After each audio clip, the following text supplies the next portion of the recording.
So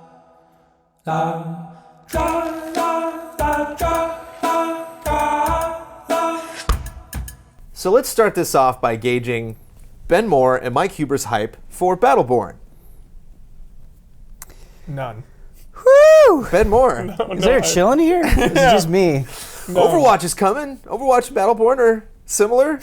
You're excited for Overwatch? That is offensive. Are they similar? Why not? I mean, we can start there. Like, what is it about Overwatch do you think is that's helping it gain a little bit more steam right now? Well, Brandon, when I watch anything for Overwatch, it exudes character, and this is a terrible term that I shouldn't use, but polish, right? It looks like it's extremely well made. You can just watch, a minute of it, and you're like, wow, they spent a lot of time ensuring that this feels right. I have not played Battleborn. Maybe Battleborn is an incredible game. You've played it, you can tell me, but I don't get that vibe. Battleborn is polished. Okay. The world, I played 5-player co-op story mission. So there are 3 other multiplayer modes. Didn't try out anything competitive. Everything was co-op. Played the same, watched the developers play through the story mission. Then I played it 3 times, each with a different character each time with 4 other people. And the world, the environment that I was in was really big. They made a point to bring in like a gigantic spaceship right at the beginning. Right, it reminds me a lot of WildStar, like just kind of like that that vibe. The style doesn't really stick to one thing because the characters are so diverse. There were a ton of characters. There were 10 characters playable at the demo event and 25 total in the game, which I think is a pretty decent number. Yeah. The effects were cool. The world was fun. It had there was a couple jokes that I laughed at. I mean, the first time, like the second time I played the demo, we were kind of over it because it's just like the same, like situation happening again. But like the areas were amusing. I definitely did have my favorite character. The animation was pretty fun. But it was just kind of... You're speaking very like... Like I'm setting up for the fall. No, it's just like... It's very fun. Neutral. Like, right. It was a very these neutral, things are objectively game. good. And it's one of the rare categories of games where it's like, I can respect everything being done for this game. Right. I just don't want to play it anymore. Right. I'm good. I'm kind of curious to try out new characters. One character I like, the other 2 I didn't really.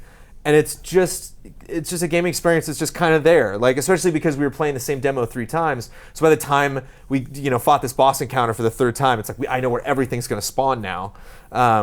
But the systems at work are interesting, but it's just not getting me that excited. That's exactly what I feel about Borderlands, is that it simply exists for me. I played through all of 1, played a little bit of 2, but the entire game was just like this for me, maybe because I didn't respect the jokes, which is a big part. I know a lot of people play those games for the jokes, but it just sounds like you were saying, it's just kind of there. So and there's no trajectory. You're kind of just going through the motions.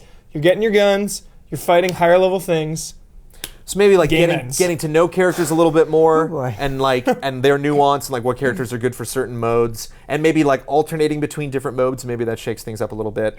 But so there are 10 levels that you can get in each of the matches, and you level up as you go along. So if you do better, you'll get all the way to level 10 by the end. If you don't, you'll get to like 8 or 9.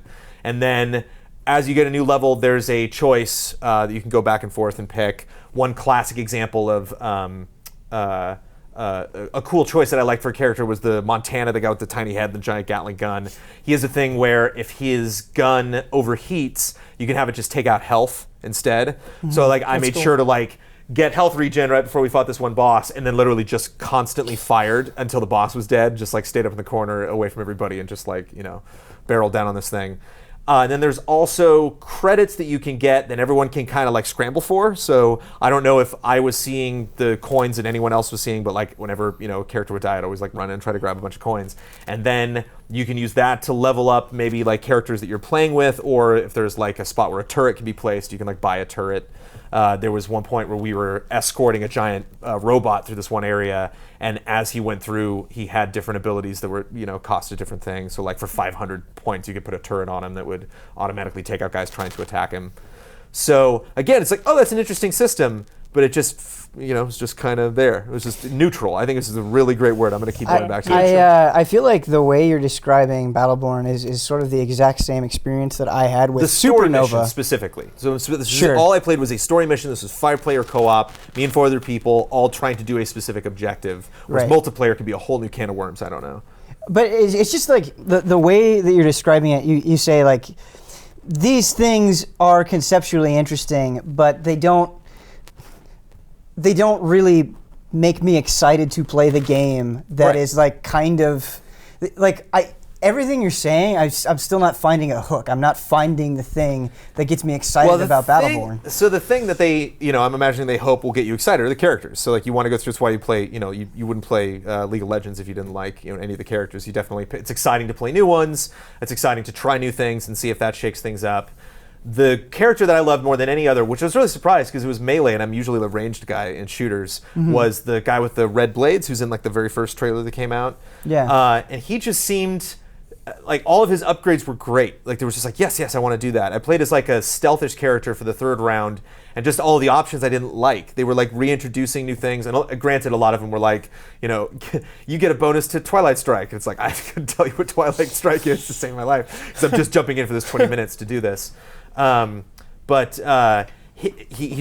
like an AoE attack. It was really easy with 5 people that like if one of them was pulling aggro, I could get right behind a boss and just like hack into him. He had a cool aerial or just straight ahead attack that I could line up. It would have like a trajectory when I was aiming it. So a lot of the abilities were cool in the game because when you hit the button to do the ability, you could aim it and then you'd hit it again to actually do it. So there was a lot of, again, like WildStar, like the way that they set up their attacks, like it's really important like where you're facing and where the camera is pointed when you actually like, to like toss the mine or like use your ability. And the Gatling gun was kind of cool. The Gatling gun guy, but was like kind of predictable. And again, like a lot of his upgrades, like I didn't really like the direction that they were going. The only upgrade that I had that made sense in relation to other characters, which I think is like the main reason where I think Battleborn needs to really prove itself, is that like you're not just picking this character because like it's fun to have a Gatling gun, but like now you need to assume what role, Destiny style, what role you're going to have on this fire team in this match. And we got so good at this story mode that it was like it doesn't really matter what character we're playing, with the exception of one guy who could cloak, which meant that if some guy dropped out in the battle, I could cloak and then run over and revive him without anybody seeing me. So I was like, oh, finally, like a tool that I'm actually using to help my teammates, and not just because like, I really like juggling that guy, or like I really like using that, like how that thing looks when it blows up. Therefore, that's the class I'm gonna pick. Are you killing things to kill them, or is there a sense of urgency? Is there like a mission, or are you trying to like we had someone? we had to escort this one robot in, so like you definitely had to like use teamwork to make sure, like if guys like snuck up behind the group and all of us were in front of them, like they would slowly. If someone is like not pulling their weight, are you at a severe disadvantage? Or kind of like I think we only totally wiped once, and then you just respawn at a checkpoint. And if you die and I can't get to you in time, you are out for like 10 seconds, and then you respawn at a checkpoint, and you can just run and catch up with your team. Kind of like doing an instance in World of Warcraft. Yeah.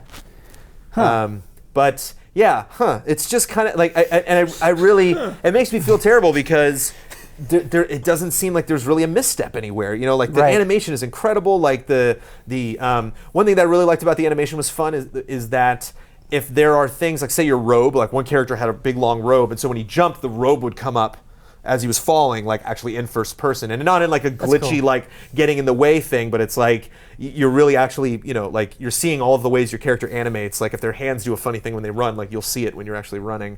And so like the voiceover was fun. It got a little repetitive. Like you had an emote that your character could do, and there's only one, so it's like I don't really know how much I'll do that.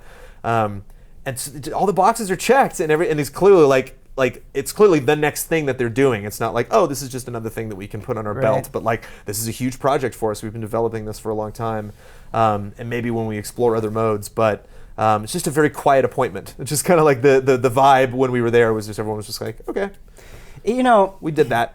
It's easy to be cynical. It's easy just to sit back and say, I just don't think this is going to cut it. But there was a game that I had that very same feeling about for a long time, where I was just like, this is not enough. Like the space you're entering, you need to do better than this. And then it did better than that. And that was Heroes of the Storm. That was a game that I've like very publicly and very loudly said, I don't think this is good enough. And over time, it proved me wrong. And now it's the one I'm playing the most. So, you know, I don't want to just like trash Battleborn outright, but at the same time, I do think,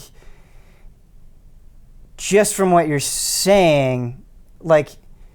And the lion's share of this game is still behind closed doors. I played 10 of 25 characters. I played one story mission. That even the story missions by themselves are one of 4 total modes. So there's other stuff that I'm sure we're gonna. And the true test is, E3. The true test is being able to play with some buddies. It's a very co-op focused game. Absolutely. I think even though you were playing with other journalists, you were still alone. Yeah. You didn't have the bond. Right. But letting your personality shine through your character that choice. is a huge thing. But Right. I do think, based on this event and based on what I've seen, how other people have reacted to Battleborn and how we in the office have reacted to Battleborn, no one's had that moment where they're like, I'm looking forward to it. So if Battleborn is awesome and it's awesome with friends and it's something that you should experience together and all this stuff that we haven't seen is amazing, like they need to start communicating that soon. Like I don't think you can have no hype and then suddenly accelerate to peak hype. They need to do a better job of communicating their game. Except for Red Blade hype. So whenever you guys check it out, I know you got a lot of appointments. I don't know who's checking out Battleborn. Red Blade For hype. all of you guys that are possibly going to E3, definitely pick that guy. That guy ruled. Red Blade. Yeah, Red Blade hype. Thanks, Best guys. name. Thank you. The Sentry.